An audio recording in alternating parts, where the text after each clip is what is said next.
Sir physics से start करते हैं। फिजिक्स के कुछ पांच इंपॉर्टेंट टॉपिक्स बताइए जो बच्चों को जरूर करके जाने चाहिए। उनमें से मैक्सिमम नंबर ऑफ क्वेश्चन आ रहे हैं, किसी में से 2 आ रहे हैं, किसी में से 1 आ रहा है। फिजिक्स में कई टॉपिक्स हैं जिससे 2 क्वेश्चंस भी आए हैं। उसमें से एक है इलेक्ट्रिक फील्ड। इलेक्ट्रिक फील्ड में एक क्वेश्चन आया, कैपेसिटर के बीच में चार्ज पार्टिकल मूव कर रहा है, उस पे हमें वेलोसिटी निकालनी है। दूसरा क्वेश्चन फ्लक्स पे था, सिंपल स्ट्रेट फॉरवर्ड क्वेश्चन, ठीक है। फिर एक टॉपिक है करंट इलेक्ट्रिसिटी, जिससे 2 क्वेश्चंस आए हैं। उसमें एक क्वेश्चन सर्किट से था, दूसरा क्वेश्चन रेजिस्टिविटी की वेरिएशन टेम्परेचर के साथ। करंट इलेक्ट्रिसिटी से 2 आए हैं। तीसरा कैपेसिटर से 2 क्वेश्चन आए हैं। एक में कैपेसिटर में बैटरी के साथ कनेक्टेड है, चार्ज दिया हुआ है, डिस्कनेक्ट किया, डाइलेक्ट्रिक डाला, अब चार्ज बताओ। और एक और जो क्वेश्चन आया था वो इक्विवेलेंट कैपेसिटेंस निकालना था, डाइलेक्ट्रिक उसमें इंसर्ट कर रखे थे। 2 क्वेश्चन कैपेसिटर से आए। और फिर 2 क्वेश्चंस आए हैं हमारे पास ऑप्टिक्स से, रे ऑप्टिक्स से हमारे पास 2 क्वेश्चंस आए, और दोनों हमारे पावर वाले क्वेश्चन थे, इक्विवेलेंट पावर निकालना था, ठीक है। उसे मतलब सेम टाइप के दोनों क्वेश्चंस थे।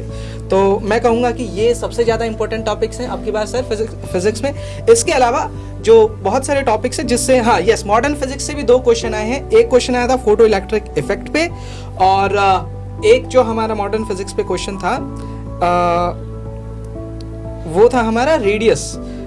उसमें nth ऑर्बिट की हमें रेडियस निकालनी थी, बोर्स मॉडल पे बेस्ड था। एक और टॉपिक है जिससे 2 क्वेश्चंस आए थे, that was thermal properties of matter. उसमें से एक क्वेश्चन आपको पता है कि radiative power sigma E/T to the power 4 पे बेस्ड जो फॉर्मूला होता है उस पे एक क्वेश्चन आया था। और एक और क्वेश्चन आता है फेज चेंज, मतलब जैसे होती है उसमें कितना एनर्जी लगेगा। सो इनिशियली हमारे पास -10 डिग्री सेल्सियस पे आइस दे रखा था, और फाइनली 110 पे हमको कन्वर्ट करना था उसे स्टीम पे, कैलोरीमेट्री। यस। सो टोटल हमें बताना था कि टोटल एनर्जी कितनी उसमें लगेगी। सो ऑल दीस, ठीक है। और भी टॉपिक्स है सर, मैं केमिस्ट्री से बता देता हूँ आपको, ठीक है। नहीं, आई एम फाइन। तो केमिस्ट्री में बच्चों मैं कुछ टॉपिक्स लिख के लाया हूं, वो आपको जरूर करके जाने हैं। सबसे पहले कोऑर्डिनेशन कंपाउंड्स में से 2 क्वेश्चंस आए हैं, ठीक है। मैं पहले 2 क्वेश्चंस वाले टॉपिक बता देता हूं। कोऑर्डिनेशन कंपाउंड से 2 क्वेश्चन आए हैं। उसके बाद केमिकल इक्विलिब्रियम से भी 2 क्वेश्चंस आए हैं। तो केमिकल इक्विलिब्रियम जनरली बच्चे अवॉइड कर देते हैं, सिंपल बेसिक कैलकुलेशन केपी वाली कैलकुलेशंस पे क्वेश्चन आए हैं। उसके बाद में हमारे पास में केमिकल बॉन्डिंग में शेप वाला क्वेश्चन आया है, लीनियर शेप पे आया है। तो हो सकता है अगली बार कुछ और हो जाए। तो हमने जो लीनियर शेप वाले जो कंपाउंड्स यहाँ पर देखे थे उनको आप जरूर एक बार देख के चले जाएं, हाइब्रिडाइजेशन वगैरह देख के चले जाएं।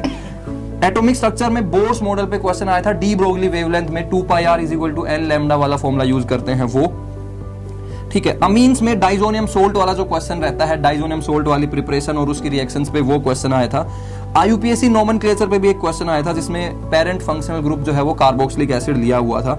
सॉल्यूशन चैप्टर से एलिवेशन इन बॉइलिंग पॉइंट का ऑर्डर पूछा हुआ था, हो सकता है अगली शिफ्ट में डिप्रेशन इन फ्रीजिंग पॉइंट का ऑर्डर पूछ ले।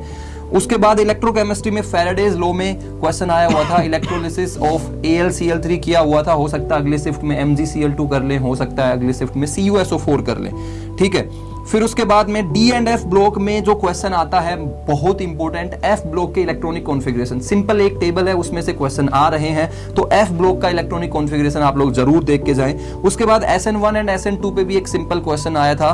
उसके बाद में फेलिंग सॉल्यूशन, फेलिंग टेस्ट पे भी एक क्वेश्चन आया था। तो फेलिंग टेस्ट, उसके बाद में जो भी 2,4-DNP टेस्ट होते हैं, उसके अलावा जो ऑर्गेनिक टेस्ट हैं उन पे आप जरूर करके जाएं। अल्कोहल के लिए कैन टेस्ट होता है, एल्डिहाइड्स के लिए फेलिंग सॉल्यूशन टेस्ट है, वो आप लोग जरूर करके जाएं।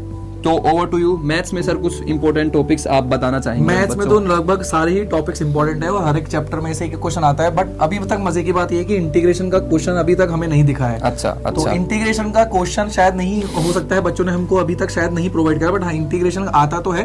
बट ठीक है, इंटीग्रेशन का एक टॉपिक हो गया जिसमें से क्वेश्चन हमें नहीं दिखा है। साइमल्टेनियसली लिमिट का एक क्वेश्चन हमें नहीं दिखा है, तो मैं वो क्वेश्चन बता रहा हूँ जो हमें नहीं दिखे बेसिकली। बाकी हर चैप्टर में से क्वेश्चन आए।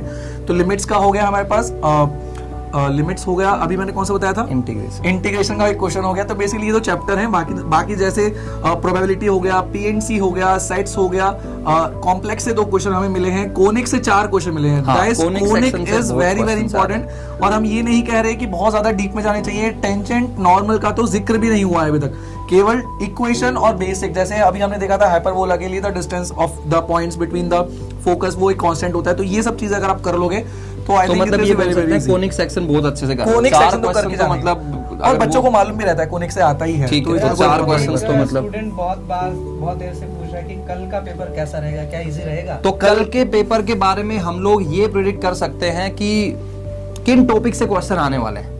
हम लोग ये तो नहीं बोल सकते हैं कि इजी होगा या डिफिकल्ट होगा, लेकिन हाँ इन टॉपिक से क्वेश्चन आएगा, इस बात की गारंटी है। हमने जो यहाँ पर अभी नंबर ऑफ टॉपिक्स आपको बताए हैं वो आप लोग जरूर प्रिपेयर करके जाएं। सर उसके अलावा कुछ और मैथ्स के इजी topics? डिफिकल्ट का देखो सीन ये है, इजी डिफिकल्ट कुछ नहीं होता। अगर आपने पढ़ा हुआ है डिसेंट तरीके से तो पेपर आपको बहुत इजी लगने वाला है, बहुत इजी लगने। आपको लगेगा यार ये तो क्वेश्चंस हमने कर रखे हैं, ये क्यों आ गए यहाँ पे, आपको लगेगा अरे ये कैसा पेपर आ गया। तो डिफिकल्ट क्वेश्चन तो पेपर तो नहीं होने वाला अगर आपने डिसेंट तरीके से कर रखी है मॉड्यूल की तैयारी। और स्मार्ट स्ट्रेटजी अगर लगा के आपने प्रीवियस ईयर वो तो क्वेश्चंस जरूरी में है। किस किस टॉपिक से ज्यादा क्वेश्चन पूछ रहे हैं, ये जो सेशंस कर रहे हैं इनके टॉपिक्स अगर ढंग से करके गए हैं बिल्कुल। तो कुछ आसान क्वेश्चन देखते ही बन जाएंगे, तो कॉन्फिडेंस भी बूस्ट होगा फिर उसमें। और एटलीस्ट जो आज के जो क्वेश्चंस आए हैं उनके जो फॉर्मूलाज हैं उनको लिख हाँ, के याद जरूर बिल्कुल, कर लेना। बिल्कुल, formulas को जैसे याद आज कर एक लो। क्वेश्चन आ रहा था सर वेव ऑप्टिक्स का, वेव ऑप्टिक्स का एक क्वेश्चन था जो सीधा एकदम formula Formula based based question था। question था। हाँ, formula और based भी काफी कई आए टॉपिक हैं। जैसे रोटेशन पे मोमेंट ऑफ इनर्शिया का रोटेशन, अब रोटेशन से डर लगता है बच्चों को, वो बहुत सारे टॉपिक्स करने की कोशिश करते हैं लेकिन मोमेंट लेकिन ऑफ मोमेंट इनर्शिया ऑफ पूछते इनर्शिया हैं। तो सबसे पहले पहली Yes. दूसरी क्लास में ही हो जाता तो है। वही मतलब मैं वो कह तो। रहा हूँ कि ये सारी चीजें एक डायमेंशन का क्वेश्चन था, straightforward question, B by mu naught की डायमेंशन जो पूछी हुई थी। डायमेंशन टॉपिक बिल्कुल मत छोड़ना। एक डायोड फॉरवर्ड बायस कब होता है, रिवर्स बायस कब होता है, बताओ इससे आसान क्या हो सकता है? बेस्ट ऑफ लक, जिनका एग्जाम है Best of next luck session for में, the best next of shift. Luck.